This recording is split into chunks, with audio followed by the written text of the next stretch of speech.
Welcome back to In the Kitchen with Grace. For dinner tonight, I am making an amazing slow cooker recipe, perfect for busy family nights, and it makes awesome leftovers. I have a Mississippi pot roast going into the crock pot. I have a good sized chunk of beef roast, and for this recipe you need a stick of butter, a packet of dry ranch, a packet of pot roast seasoning, and a little bit of beef broth. And then I throw potatoes and red onion slices in on top. We love pot roast and potatoes. And basically what you're going to do is you're going to sprinkle in your pot roast seasoning,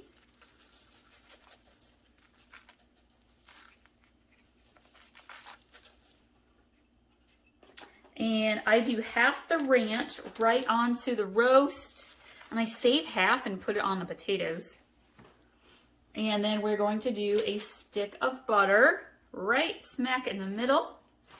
And then I'm going to I've diced up 4 good sized yellow potatoes into pretty good sized chunks here. It helps them cook a little bit better and fit into your crock pot easier. Some layers of potatoes, and then again I sliced a medium-sized red onion into 4, and then I do peels. I call these peels. I love a little red onion flavor in with your potatoes and your roast. And then we did I glazed carrots the other night. We still have some left over, so we're gonna have that along with this. And so I just kind of alternate between onion and potato slices here. Onion just helps add a little bit of flavor.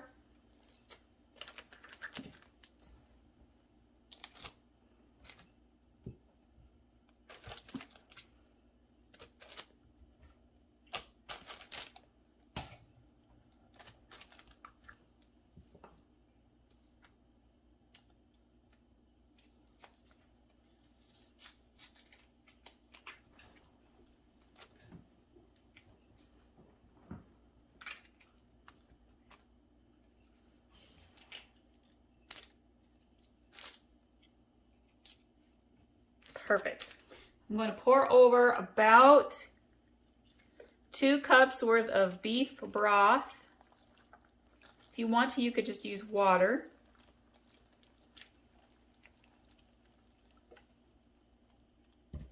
Then I'm going to sprinkle the rest of my ranch packet on top of the potatoes.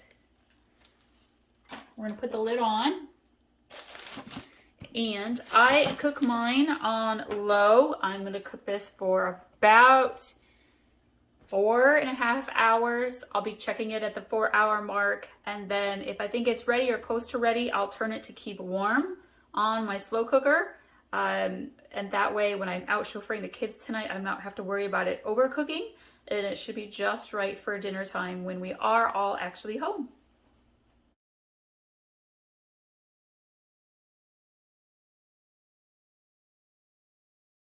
Welcome back to In the Kitchen with Grace. Tonight I am making a super easy weeknight dinner recipe using leftovers. We made chili over the weekend, and you know what? It just always happens. My chili recipe is amazing. I'll link to it above, but we can never eat it all. And so I'm going to use it up tonight and make some chili tater tot casserole. We also have a huge ginormous bag of tater tots to use up. So perfect way to use up things that we have on hand and to not let food go to waste. Basically, this casserole dish is just a couple of quick, simple, throw it all into the dish and put it into the oven. That easy. Let's go ahead and make a layer of tater tots on the bottom.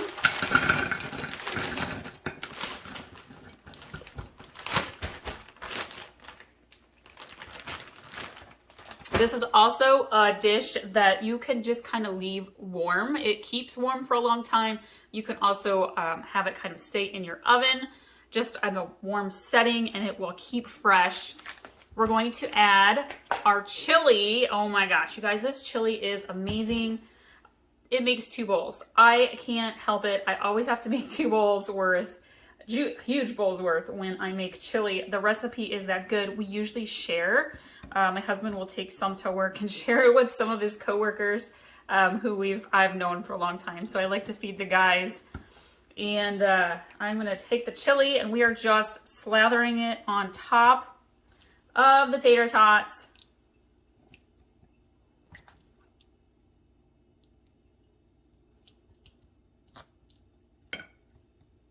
Like so. I am going to add a little bit of seasoning anytime I'm using potatoes, especially if I'm doing like breakfast potatoes or tater tots. I like to do onion and herb seasoning. It just adds a little flavor to non-seasoned potatoes. So I'm just going to kind of add that to the top. We're going to throw on some shredded cheddar cheese.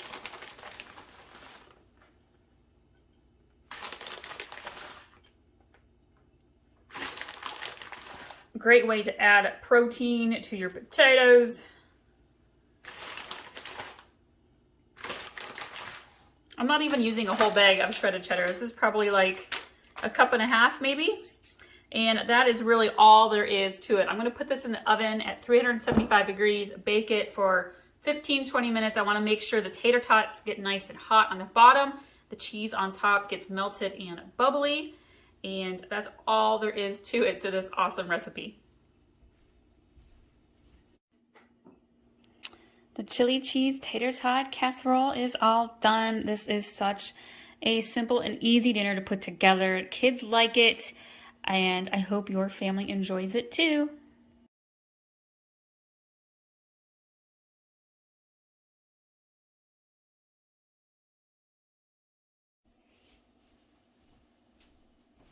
Welcome back to In the Kitchen with Grace. Today we are doing another awesome slow cooker dinner recipe. We're doing cheeseburger soup.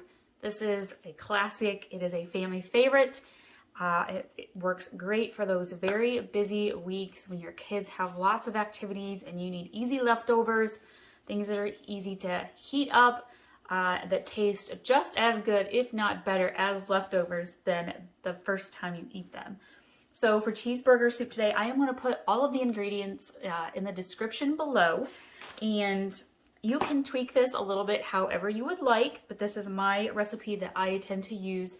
We're going to start with 1 pound of ground beef, and I have already cooked the ground beef. Let me go grab it, and drained it. Let the grease kind of drain out in the sink. And so we're going to put that in the crock pot, 1 pound of ground beef. I have about, maybe about a cup. This is a small red onion. I just diced the whole thing. Sprinkle that in. I have about a half a cup of diced celery. It was 2 stalks of celery that I diced up small. Dump that in. And then we are going to do about a cup of shredded carrots. Woo, a little lot more. That's all right. And then we are going to do, I did 5 russet potatoes, and these were smaller potatoes. So if your potatoes are extra large, maybe do like 3. I did 5 small potatoes and diced them up. We're going to put that in. As you can see, this fills up my full-size crock pot pretty well. I'm going to grab a spoon.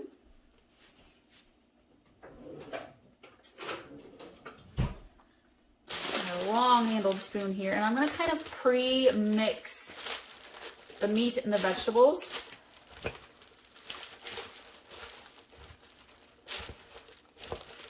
What is your favorite kind of soup? Leave it in the comments below.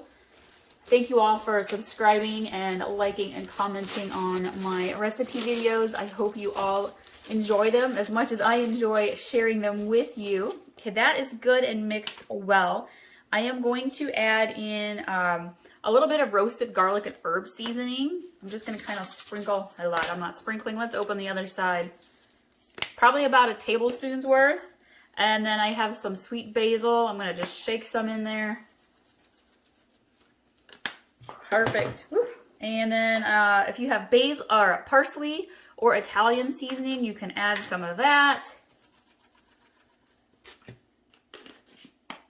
And then we are going to add a little bit of flour, about 1/4 cup of flour. And this kind of just adds a little thickness to your soup.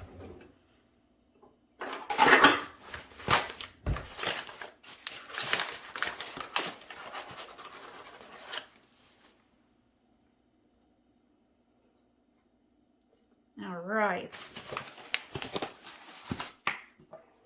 And then we are going to do 1½ cups of milk.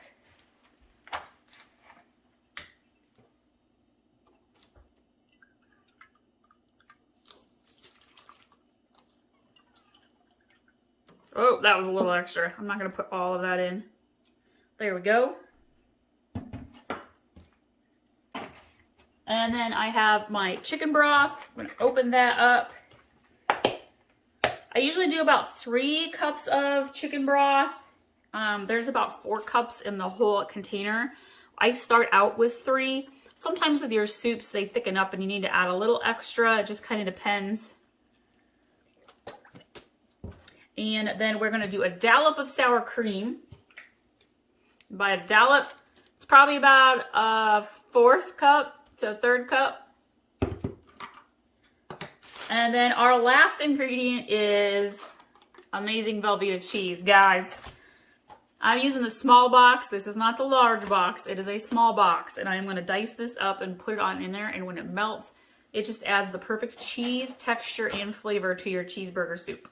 I got my Velveeta cheese all diced up. Now, if you're like, that's just too much, you're into a little bit healthier, lighter version, you can omit the sour cream and you could use shredded cheddar cheese instead. But I promise you, the Velveeta is what adds the perfect creamy texture to your soup.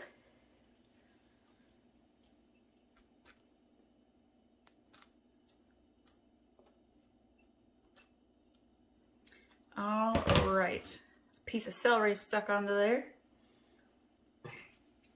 I'm going to give this another little mix here.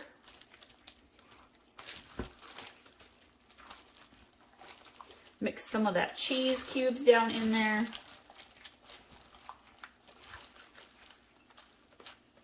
And you can see that my liquid comes almost to the top here. And as it everything cooks and softens up and the cheese melts, it'll be just fine.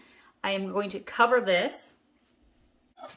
And on this particular slow cooker, I have 2 options, low or high. I'm going to cook it on low and let it cook for about 4.5 hours. And it should be ready to go. Be sure to check out some of my other slow cooker recipes. We've got chili, southern mac and cheese. I have done a pork loin roast with glaze. It is amazing. All right, so we're going to let this cook. And when it's all done, I'll show you the finished bowl.